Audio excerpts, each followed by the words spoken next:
Star Wars The Force Awakens opens in a couple weeks. How excited are you to bring this movie to fans? It's been a long time carrying this baby for all of us, and I think we are all ready to go into labor. So let's get this movie out. When did it hit you that you were actually directing this movie? Like, what was the moment? There were so many baby steps, so it's hard to figure out where, there wasn't one sort of threshold crossing. It was a lot of decisions and moments and stages along the way. But I guess the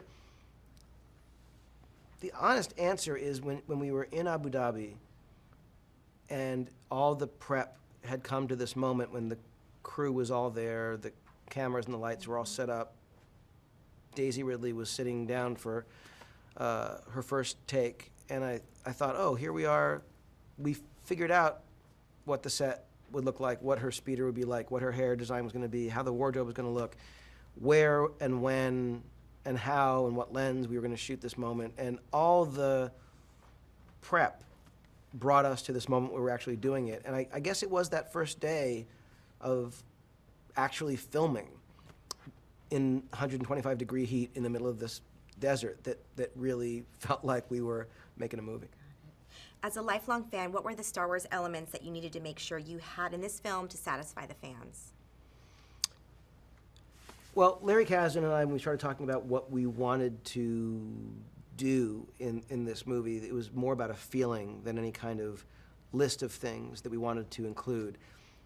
But among those things in that feeling were elements of light versus dark, elements of either action or certain specific things, whether it's ships or locations, that felt like the spirit of Star Wars. And people have been trying to copy what George Lucas created since he created Star Wars. And we were lucky enough to actually inherit Star Wars, for this to be the next chapter of the saga, which meant we were allowed to actually say, well, I'd love to see lightsabers, and how can you make a Star Wars movie without lightsabers?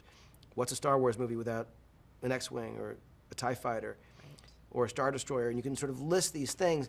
And someone I work with was saying how Star Wars is a bit like a Western, where there are certain tenets. It's a different story, a different world, a different moral, a different narrative, but it's probably gonna have horses. It's probably gonna have cowboys. It might be some Native Americans. It's probably gonna be a saloon. There might be a bank. There might be a stagecoach. There are just certain things, good guys, bad guys. It was a little bit like needing to know, okay, if we're telling a story in this genre, in this Star Wars genre, what are certain things that feel like essential elements? But once we had those things, everything was serving the story. Who are these new characters? Who are we meeting we've never met before? What is their story? Why is it relevant? Why are we telling a story at all in this universe? And that was, I think, the most fun we had. Okay. How did you go about ensuring that the movie would be relatable to a whole new generation of fans? Well, the key to this movie was not any of the accoutrements or props or ships or locales. It was all about who is the story about. And when Larry Kasdan and I began writing the script, that was the fundamental question. We would make ourselves tell each other the story. This is a story about a young woman this story about a young man who, tell the story.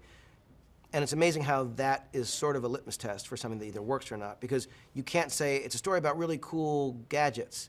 It's a story about spaceships that fly. None of that will work. It's a story about someone who, it's about the heart and soul of the characters. So that was the thing that we focused on, trying to figure out what makes the story compelling for us, and hope that if we can look each other in the eye and say, I love that, that really works, that's getting me excited, then other people might feel it too. Talk about the importance of music in this film. When I look at the list of things, let me start over. When I think of the things that George Lucas did and got right, got perfectly in that first movie, it is so long and stunning to think of those things, but nothing on that list is more important than the music. That's not to say there aren't things that are as important, but there's nothing more important. Mm-hmm. And what John Williams did, his gift to Star Wars and to fans, it is, you can't oversell the importance of what he does. And to know that he was coming back to create a score for The Force Awakens was as exciting as any other aspect of working on this movie from the very first discussion I had with Kathy Kennedy.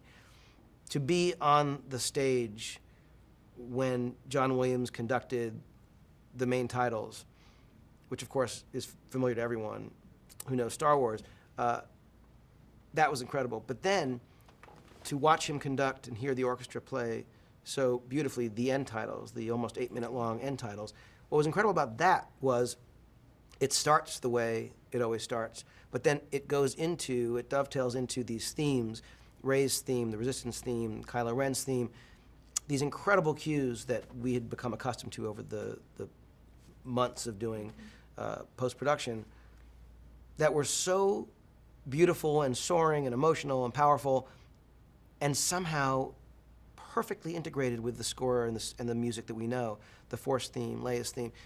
He just, like no one else, is able to take what we know and do something brand new and somehow allow them to coexist. And I realized that's what we were trying to do all along.